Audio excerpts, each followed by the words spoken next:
ദുരഭിമാനത്തിന്റെ പേരിൽ സഹോദരിയെ കൊലപ്പെടുത്തിയ കേസിൽ SDPIക്കാരായ സഹോദരങ്ങൾ കുറ്റക്കാരെന്ന് കോടതി. കണ്ണൂർ ഉളിയിൽ പടിക്കച്ചാൽ സ്വദേശി ഖദീജയെ കൊലപ്പെടുത്തിയ കേസിലാണ് പ്രതികൾ കുറ്റക്കാരാണെന്ന് കോടതി കണ്ടെത്തിയത്. ഇസ്മായിൽ, ഫിറോസ് എന്നിവരാണ് കുറ്റക്കാരെന്നും അഡീഷണൽ ജില്ലാ സെഷൻസ് കോടതി കണ്ടെത്തി.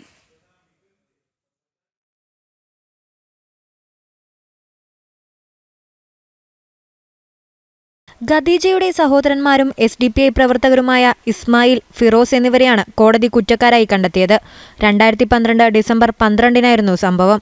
ആദ്യ വിവാഹം ഒഴിവാക്കി വീണ്ടും വിവാഹം കഴിക്കുന്നതിലുള്ള വിരോധം കാരണം സഹോദരന്മാരുൾപ്പെടെയുള്ളവർ യുവതിയെ കൊലപ്പെടുത്തി. ഖദീജയുടെ രണ്ടാം ഭർത്താവ് കോഴിക്കോട് ഫറൂഖിലെ കൊടുമ്പുഴ ഷാഹുൽ ഹമീദിനെ കൊലപ്പെടുത്താൻ ശ്രമിക്കുകയും ചെയ്തു.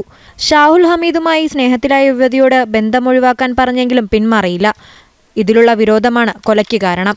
രണ്ടാം വിവാഹം നടത്താമെന്ന വ്യാജേനെ ഖദീജയെയും ഷാഹുൽ ഹമീദിനെയും നാട്ടിലെത്തിച്ച് ഖദീജയെ കൊലപ്പെടുത്തുകയായിരുന്നു. കേസിലെ പ്രതികളായ 4 പേരെ കോടതി വെറുതെ വിട്ടു. ഖദീജയുടെ സഹോദരന്മാരായ പ്രധാന പ്രതികളെ കുറ്റക്കാരാണെന്ന് കണ്ടെത്തുകയായിരുന്നു. വരുന്ന 10-ാം തീയതി ശിക്ഷ വിധിക്കും. ജനം, കണ്ണൂർ.